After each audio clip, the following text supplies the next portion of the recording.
Last week, on Tuesday, we had a meeting with, on the request of the NGO coalition, a meeting on them wanting to seek some clarification on certain provisions of the electoral decree.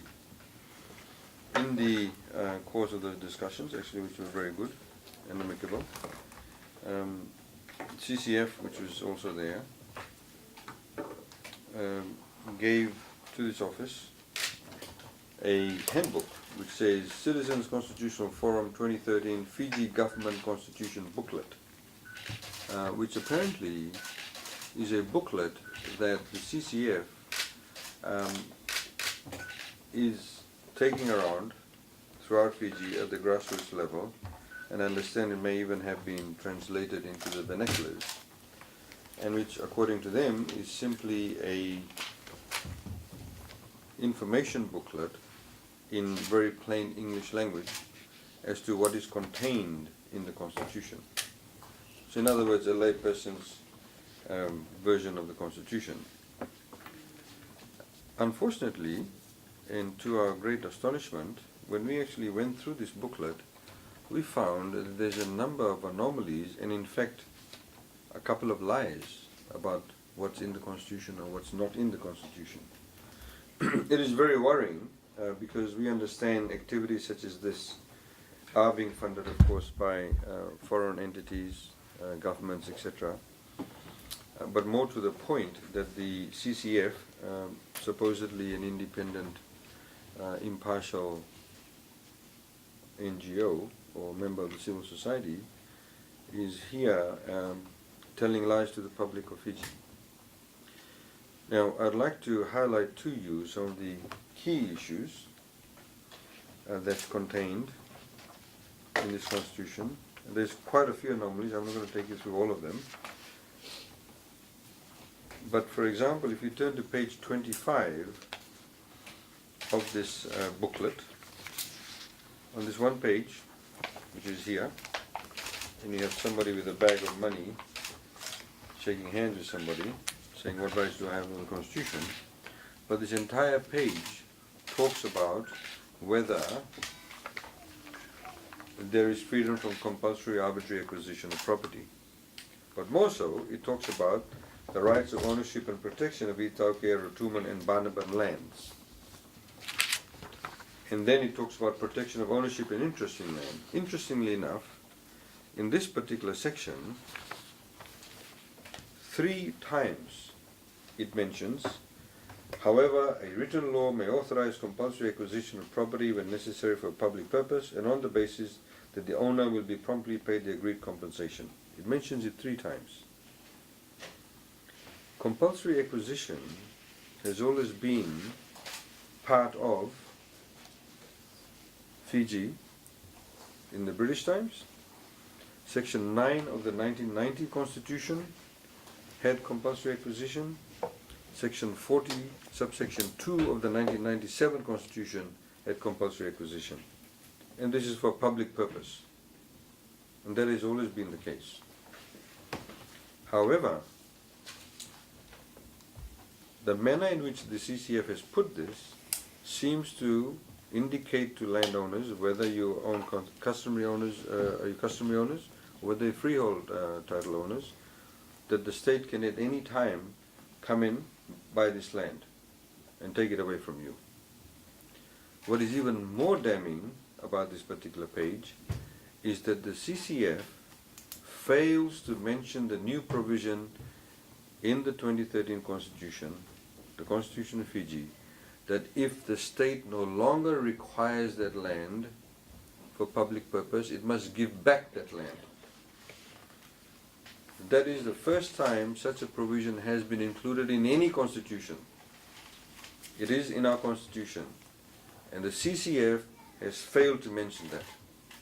So anybody reading this will think that the government can any time come along, given the fact it's repeated 3 times in 2 very small paragraphs or columns, that it can come and buy the land, pay compensation and take away your land. But we have quite specifically put in a provision in the Constitution that says if the land no longer is required for the public purpose, it must be given back to the landowners. And the CCF has deliberately not mentioned or referred to that section at all. It is trying to create disquiet amongst landowners. And this is a deliberate attempt. This is why we've held this press conference today. Because in this book repeatedly there have been so many factual inaccuracies and deliberate omissions and deliberate additions. As has been highlighted on a number of occasions, that in the lead up to the elections, that people must represent the facts as they are. Whose flag are they flying? Can you say CCF is impartial, as they always hold themselves out to be, and other NGOs? What is the agenda?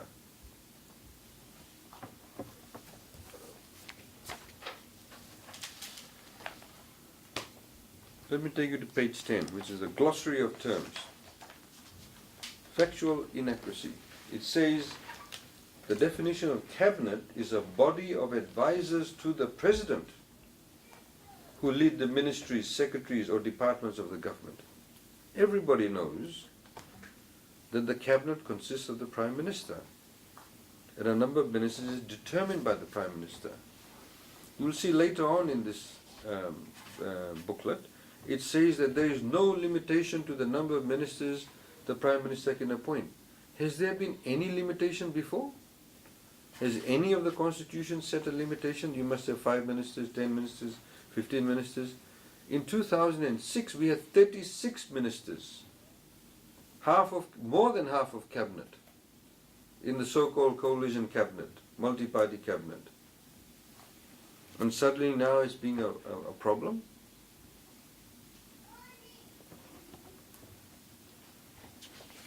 Now, there's numerous other references.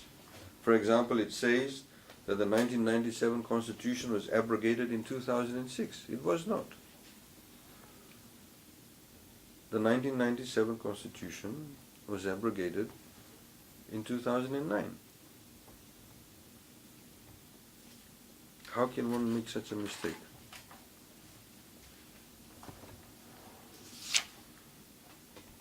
If this is going to be an objective book, objective guideline, why does it say the Fiji government constitution? Constitutions aren't owned by the government.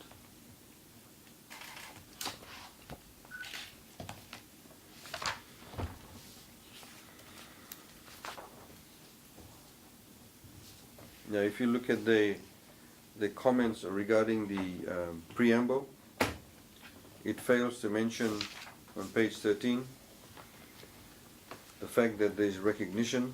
It says the preamble does not recognize the history of constitution making and remains silent of the history that led to the creation of the 2013 Fiji government constitution. Is this supposed to be an opinion piece? You'll find numerous references to different opinions in this booklet. It's not a factual book. It does not tell you in plain language what is exactly in the Constitution. It's an opinion piece.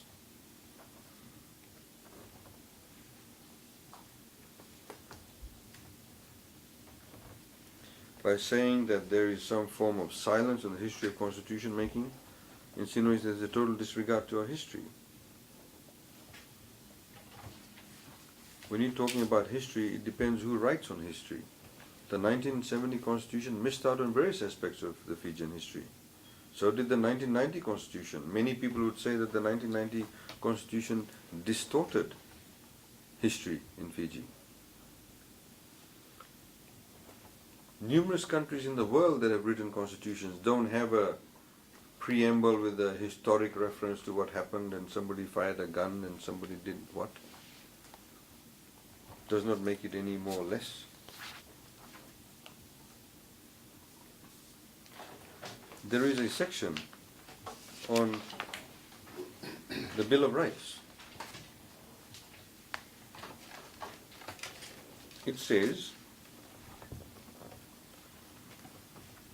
that 2013 Fiji government constitution has a detailed list of rights. However, the protection of these is weak because Parliament has the power to restrict these rights and freedoms. Parliament may limit or restrict all of the following rights by enacting a law it deems inverted commas necessary.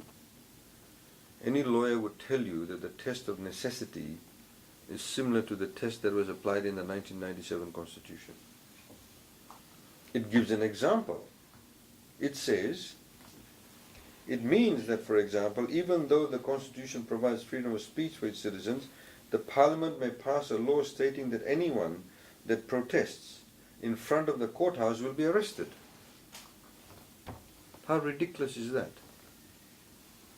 The test of necessity means that if there is a limitation to a right, anybody has the right to challenge that limitation to that particular right.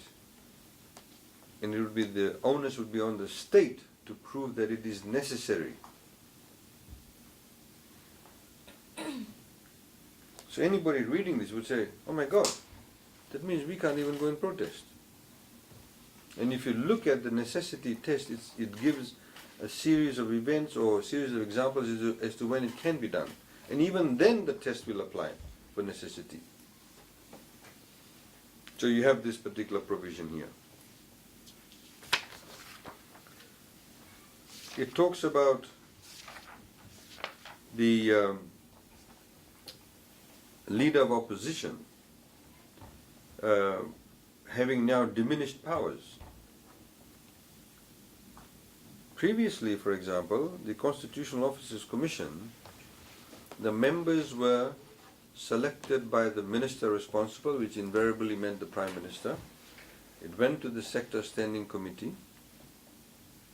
which invariably was dominated by government members, and then the members will be appointed. Now, under the Constitution, you have a Constitutional Officers Commission that has the leader of opposition in it, including a member that's appointed purely by the leader of opposition. It's chaired by the Prime Minister. It has the Attorney General, it has two other nominees by the Prime Minister. But the fact is that the leader of opposition is in the Constitutional Officers Commission and has a direct say in the appointment of the other member of the Commission. So how has the role of the leader of opposition diminished? Is it because previously in the 1997 Constitution, the Chief Justice was appointed, obviously, as always, by the President on the recommendation of the Prime Minister in consultation with the leader of opposition? And if you look at the provision on judiciary in this booklet, it says, the number of anomalies here, that the Prime Minister and the Attorney General have control over the Judicial Services Commission. It does not. Judicial Services Commission is a 5-member commission that is independent. The Prime Minister nor the Attorney General sit in it.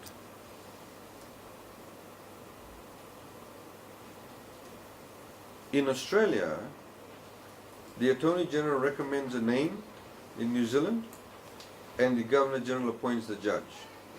Does the CCF say that judiciary members are not independent in New Zealand? Do they have a JSC? No. Do they have a JSC in Australia? No. Does CCF provide a comparison? No. It even goes on to say the Prime Minister and Attorney General have significant control over the judicial branch, including all independent legal officers and vitally important JSC. It says the Chief Justice and the President of the Court of Appeal, these two officers likewise determine their levels of remuneration, and the Prime Minister initiates the removal process by a court. There is no mention in the Constitution of the removal of a judge or the Chief Justice by a court. Like the 1997 Constitution, this Constitution says that there has to be a tribunal, independent tribunal. Unlike the 1997 Constitution, where the findings of the tribunal in 1997 Constitution, the findings of the tribunal was not made public. In this Constitution, the findings of the tribunal is made public.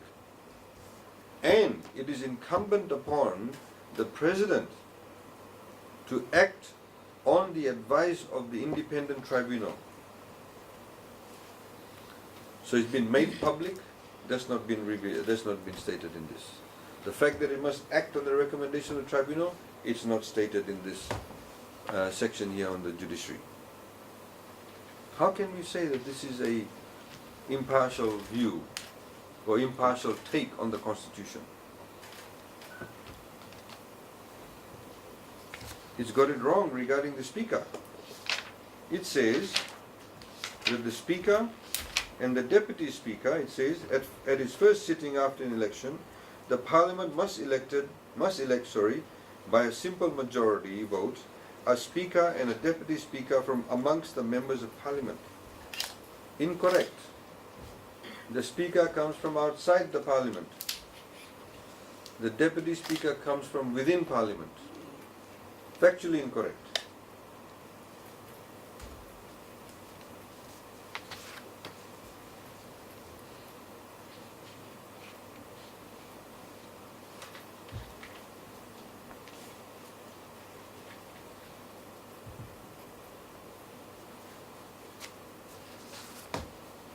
It fails to mention regarding the judiciary that once, not just the judiciary, but all other independent officers, that once, for example, the governor is appointed, a judge is appointed, and the commissioner of police is appointed, you cannot reduce their salaries, because you don't want it to be held over the head to say, if you don't follow my orders, I'll reduce your salary. Do we say just because the Attorney General in New Zealand or Australia recommends the appointment of an individual to become the judge that they're not independent? The question is, once a person is appointed, are they allowed to carry their office independently or not? They don't address this. They don't say that the Constitution actually guarantees that once a person is appointed, that these people will be independent. Please look at the Constitution, it's all in here. The answer is all in here. And this book does not address it. It does not factually represent what's in here, and what they're saying here is not in here, or they've omitted it. It says also regarding immunity, and I'll stop there because there's numerous others, multiple mistakes. It says that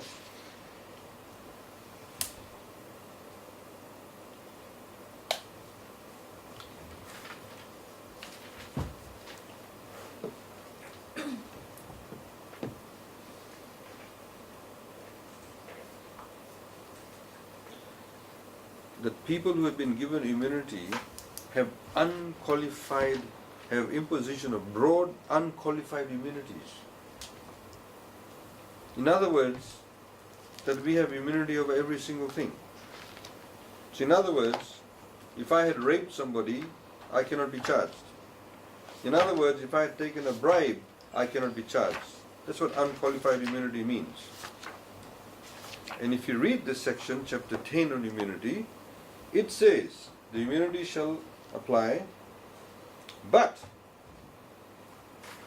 any such immunity shall not apply to any act or omission that constitutes an offence under sections 133 to 146, 148 to 236, 288 to 351, 356 to 361, 364 to 374, 377 to 386, as prescribed in the Crimes Decree. So in other words, this immunity has limitations. It's not broad, unqualified immunities. Why is CCF lying?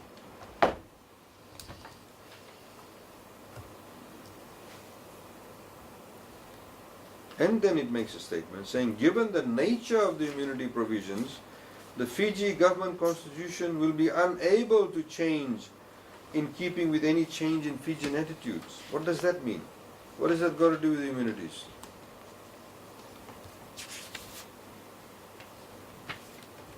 So ladies and gentlemen, I hope that many of you, none of you have actually read this booklet, because if you had read this booklet, by now you should have already done a story on it or written an article, because it is a great travesty, not just of justice, but great travesty of what this booklet is doing and what this organization is doing, which is being funded by foreign governments. They're going down to the grassroots people and spreading them misinformation. They're spreading them lies. They're telling them untruths. Under the banner of supposedly an impartial civil society organization, which is waging propaganda. And all of us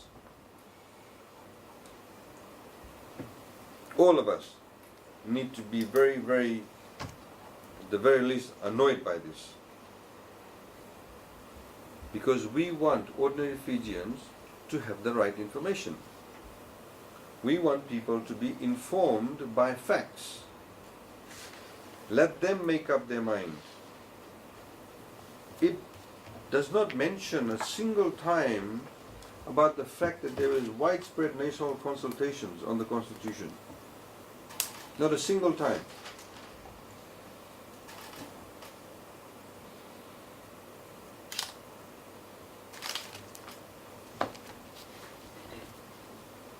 Unfortunately, this is the type of environment we thought that politicians would be stirring up, but obviously it would appear that the NGOs are doing it also.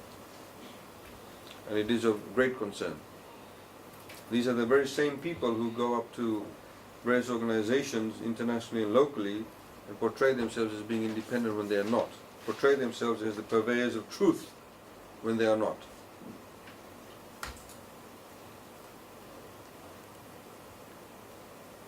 We will, of course, be writing to them. We will be asking them to withdraw this booklet, whether it's in the vernacular version or in the English version. We will also write to their donors to tell them that this is precisely what this organization is doing.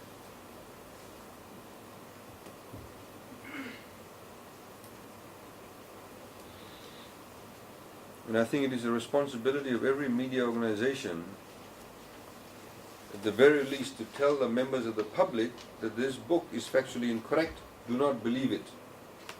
Your job is to tell the truth also. And I hope you do it.